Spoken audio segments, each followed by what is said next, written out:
విదేశాల్లో చదవాలనుకుంటున్నారా? అయితే విదేశ్ కన్సల్ట్ ని సంప్రదించండి.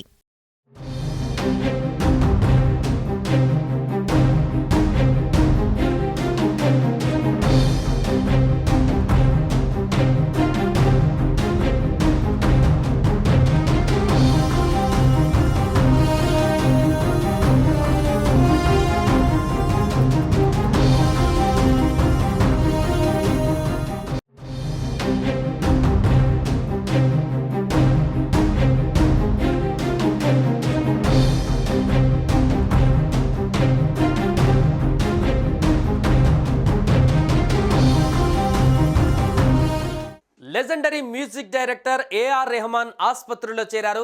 ఛాతీ నొప్పి రావడంతో చెన్నైలోని అపోలో ఆసుపత్రిలో అడ్మిట్ అయ్యారు.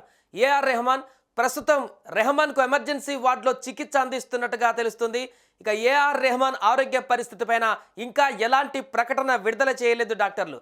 తమ హృదయాలను హత్తుకునే మ్యూజిక్తో అలరించేటువంటి ఏఆర్ రెహమాన్ ఆరోగ్య పరిస్థితిపై ఆందోళన వ్యక్తం చేస్తున్నారు సంగీత ప్రియులు.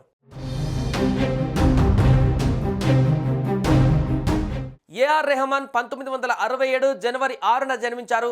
సంగీత దర్శకుడు ఆర్కే శేఖర్ తనయుడే ఏఆర్ రెహమాన్. అతడి అసలు పేరు దిలీప్ కుమార్. కానీ రోజా సినిమా విడుదలకు ముందు రెహమాన్ కుటుంబం ఇస్లాం మతంలోకి మారింది. దీంతో అప్పటి నుంచి దిలీప్ కుమార్ పేరు కాస్త రెహమాన్గా మారింది.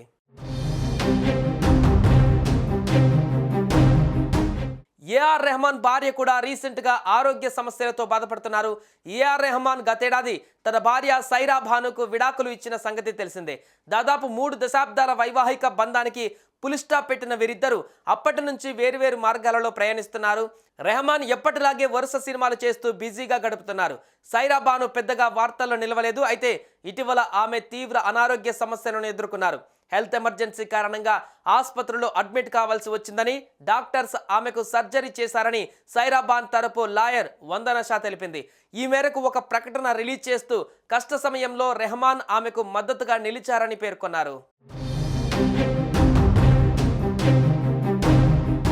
9 ఏళ్ల వయసులోనే తండ్రి మరణించడంతో కుటుంబ బాధ్యతలు భుజాన వేసుకున్నాడు రెహమాన్.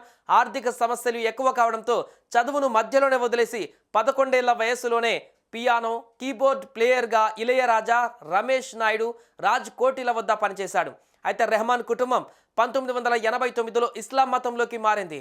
అప్పటి నుంచి దిలీప్ కుమార్ పేరు కాస్త రెహమాన్గా మారింది. రోజా సినిమా విడుదలకు ముందు రెహమాన్ కుటుంబం ఇస్లాం మతాన్ని స్వీకరించింది. దీంతో చివరి నిమిషంలో రోజా సినిమాలో అతడి పేరును రెహమాన్గా మార్చాలని అతడి తల్లి కోరింది.